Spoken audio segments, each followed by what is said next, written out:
Hi everybody, welcome to YS Kong Driving. It's actually drizzling, but I wanted a nice green environment to do the walk around for this green car, which happens to be white. Yeah, by green I mean this is a very eco-friendly car. It has zero emission, okay? And it runs purely on electricity, which is charged into the batteries in the car. So this, ladies and gentlemen, is none other than the Leaf. We already done the climb to Genting Highlands, and we've done a street driving, and now what we're going to do is we're going to do a quick walk around and let everybody have a closer look at the Nissan Leaf. All right, stay with us.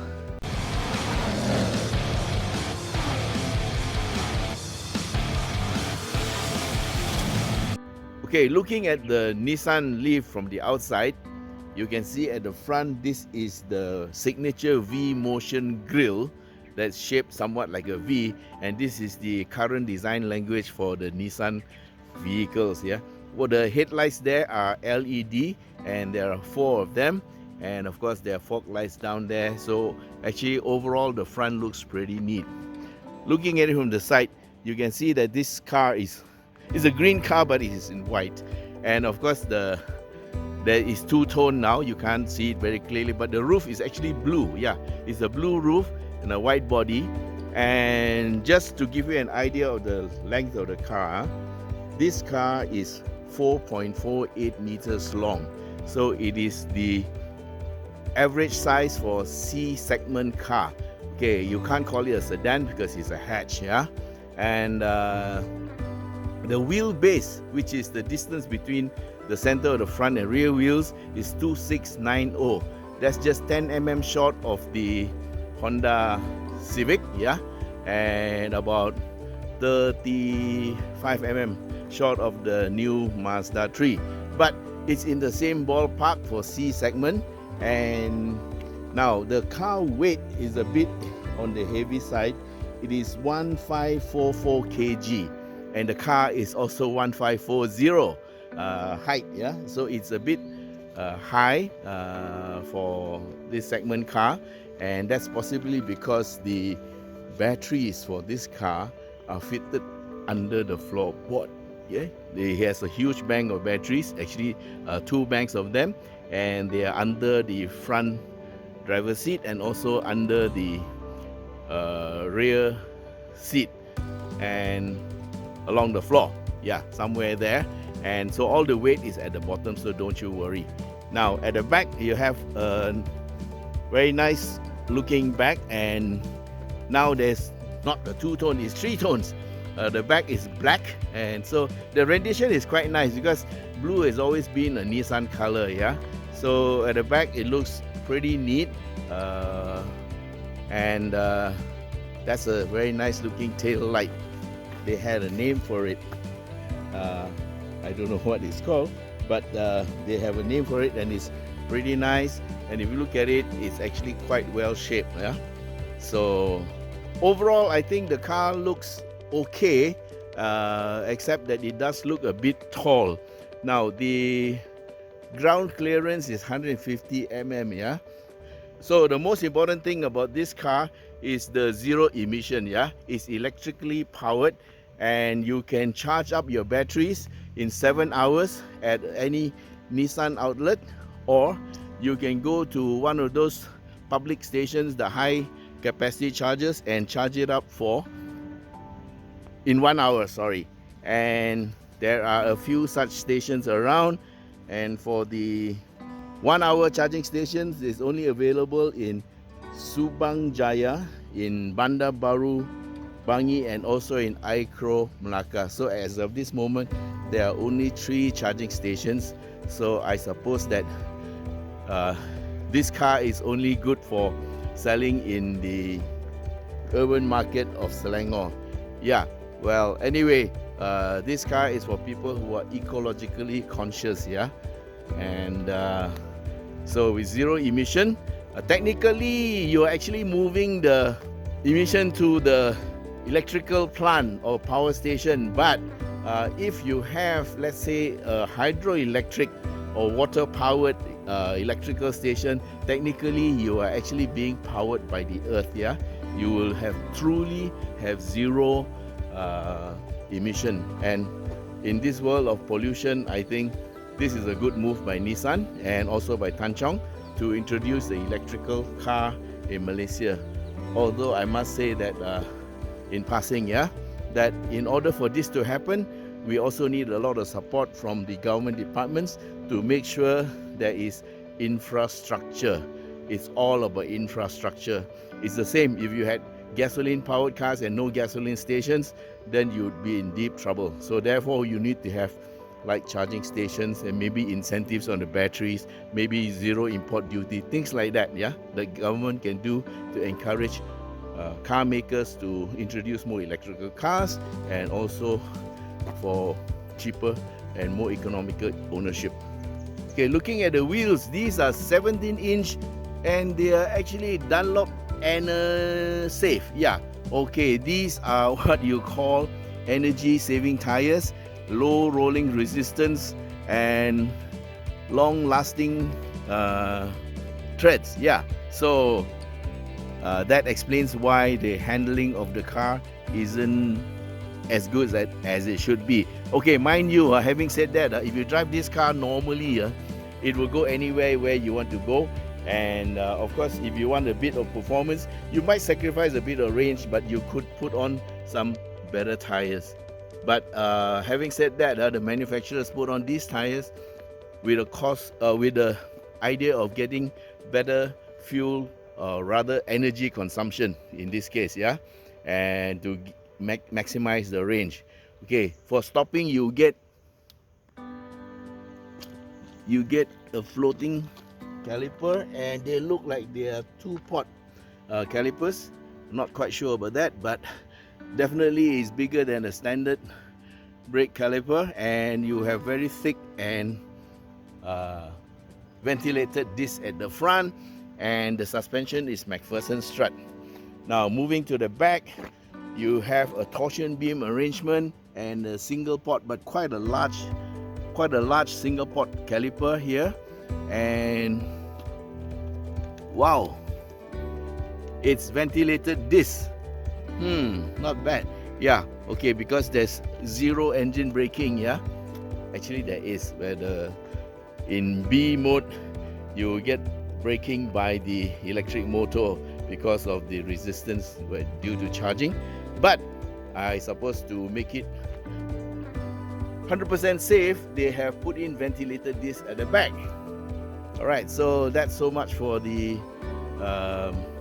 exterior parts of the car. Of course, entry to the car is by keyless entry, and of course there's keyless go. Yeah, okay, so that was locked, unlocked, and we are into the car. So let's take a look at the engine bay, remembering of course that there's no engine. Yeah, okay, we have the bonnet open, and I must say this is a very, very heavy bonnet. I'm quite surprised. I believe you can actually save quite a bit of weight by having an aluminum bonnet. Yeah, this bonnet is quite heavy. I have no idea why it's like that, but I can see that it's double layer here, so perhaps it's part of the crash safety requirement. Yeah, but I think an aluminum bonnet would have been fine. Okay, so you see this one, the front struts are here, and quite far, or it's not far forward, but you can see that the cabin is extended to be right over the front strut area. Yeah, so they have managed to utilize more space, so technically there's more interior space. Now that's a very interesting looking brake system, aluminum, and there's some things there. I have no idea what they are, but I suppose it's to do with the electrical part of the car. And of course you see the ABS, and also down here they have reduced weight by cutting away some of the fender parts. And this looks like an engine, but it's actually a motor. Yeah, It's a motor and it's made to look like an engine. Of course, I think this must be the high voltage management system. Yeah, so the top of the motor has got a cover and it looks a bit like an engine, but it's not an engine. Yeah, and it's a propulsion system, you might say. So you can see the electrical wires, and down there drive shafts, and also the electrical steering down there. So basically the setup is quite simple. Of course, you will have your brake systems and all that, and also there are cooling fans. Yeah, so they must have some system to cool the batteries. Yes, I noticed inside the car there was a battery temperature. So this is the engine compartment, so-called engine compartment. Yeah, and okay, there's something else we need to show you. This is the front. You just press this key fob here. Yeah, and this opens this one. And what does it show? Yeah, this is the charging. So this is one type of charging port, and this is the, I think this is the quick charge port, and you can just stick the charger inside there. All right, so there must be a home charging system, I think, but I haven't seen one. So here we go. And other than that, you have all the other things lah, like your windscreen washer and your brakes and stuff like that. Yeah, so that's it. Nothing much in the engine. You can't tell if it's single cam, double cam, no such thing as cams. Yeah, just here's another look at it. They have made the motor look pretty nice. Yeah, looks a bit like an engine, but also they use aluminum for lightweight and also for good heat dissipation. So that's it for the front engine compartment. Okay, let's look at it from the back part of the car. Here's the rear boot. It's pretty nice and big and very deep. Yeah, so this is actually meant as a good, you can see that they mean it to be used as a family car. Okay, there is no spare tire, so that's why the boot is so deep. And yeah, there is a jack though. Okay, so the jack and tools are here, and I don't see a spare tire. Definitely no spare tire, so there must be a air pump and a repair kit somewhere, but it's not here in this car. We better not get a puncture. Oh, sorry guys. Sorry guys. The spare tire is underneath the car. Interesting.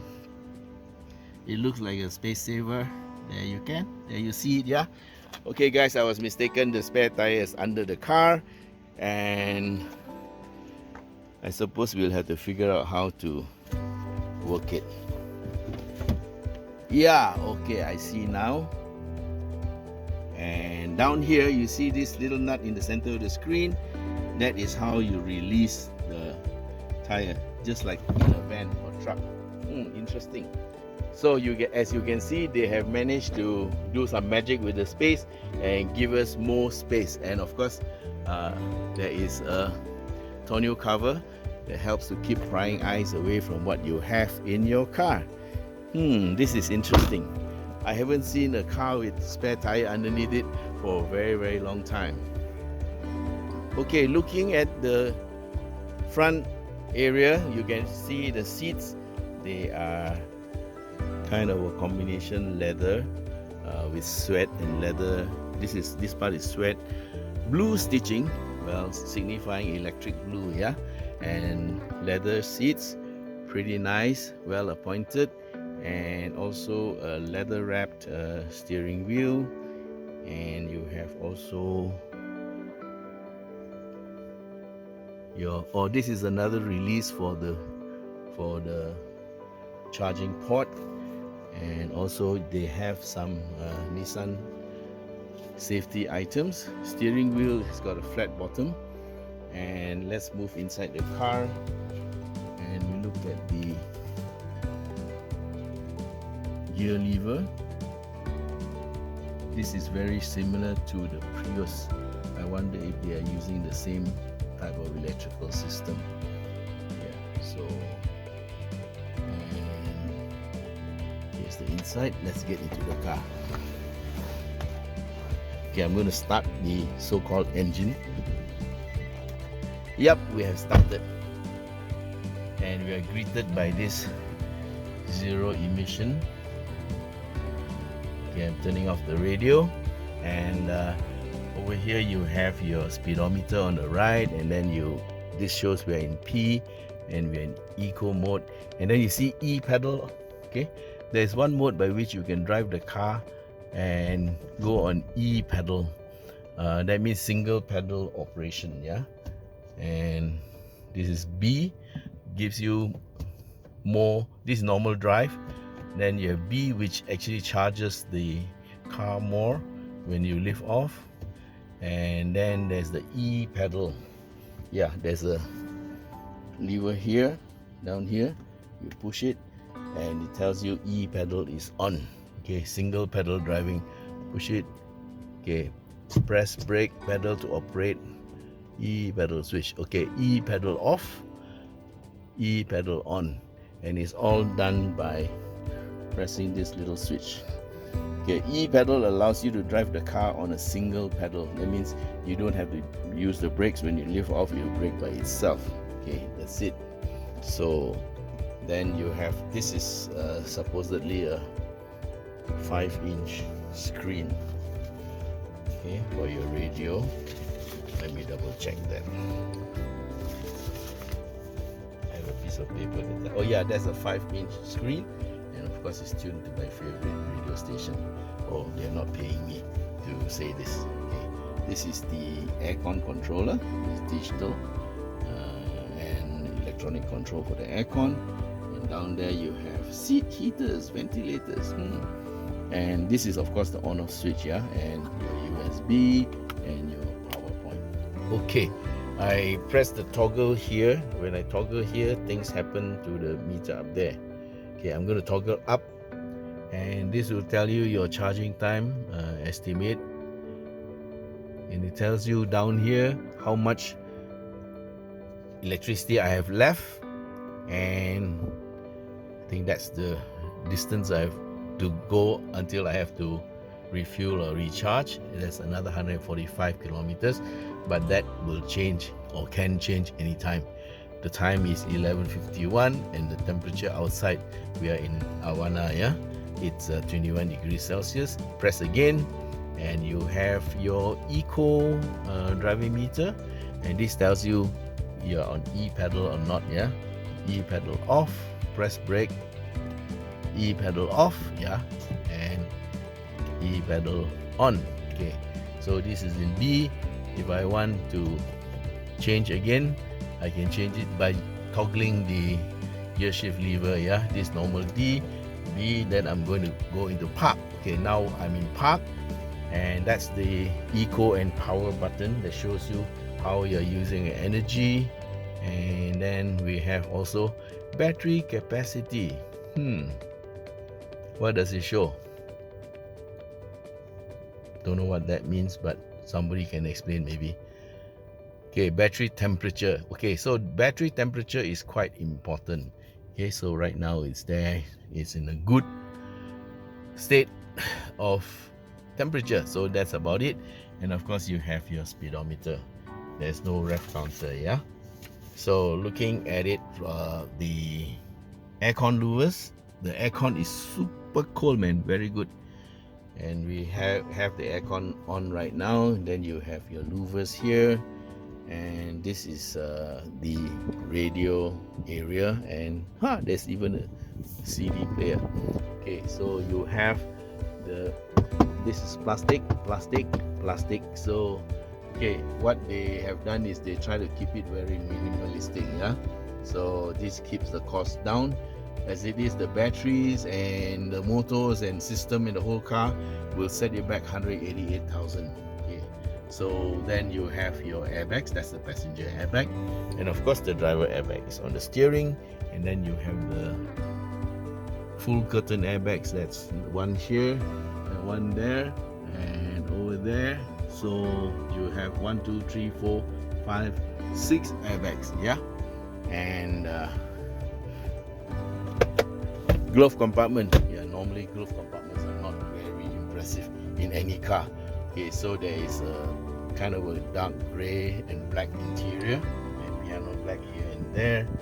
And let's go to the back seat and have another look at the car. Okay, here's looking at the back seat. It is a full 5-seater. Actually, it's 4 plus 1. So the center seat person gets his back dug into by this little thing. So, okay, generally nowadays 5-seaters are made for 4-seater. As a 4-seater, generally that's to give you some comfort, yeah. So now we are sitting at the back of the car, and first off, okay, because this is a C segment car, there is plenty of leg room, yeah. And there is still a gap for your shoes to go in, not as high as some other cars, because remembering there's some batteries down there. And of course you have the seat belt anchor, which is height adjustable, yeah, so you can go up and down. Yep, so you can adjust your seat belt anchor for height. And okay, headrests are fixed, and here's a look from the inside of the car. So you can see the dash panel is made very simple and minimalistic. The key area being the driver information area, yeah. So that tells me how much battery we have and how much is being used, and the gear lever position, and of course the steering wheel. Steering wheel is quite nice to use, very speed regulated, yeah. The lightness of the steering, the faster you go, the heavier it becomes. The slower you go, the lighter it is. And of course there's the airbag area. The roof lining is a single piece, and so overall this is like, if you didn't know it was electric, you would think it's a normal C segment hatch, yeah. So, and of course there are 4 oh my god handles, yeah.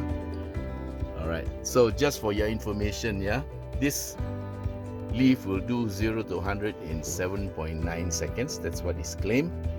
Some websites claim 9.7, but I'm not sure. And top speed of 150 kilometers per hour. I'm sure it's controlled, because you must understand this car is made for zero emission. It's not made as a performance car, yeah. So it has good power, but they also try to save the power for use as long as possible by limiting the top speed. After all, the meter only goes up to 180. Yeah. There you go, guys. That's the walk around for the Nissan Leaf. I hope you liked our walk around, and if you like it, please give us a like, and also subscribe and share with your friends. And if you have 188,000 to spend on keeping the environment clean, do consider buying a Nissan Leaf. But you better be staying in the Klang Valley area, of course, because you need to be near the charging stations. And sadly, that's the way it has to be until the authorities get more charging stations available. All right, so till we meet again, bye bye.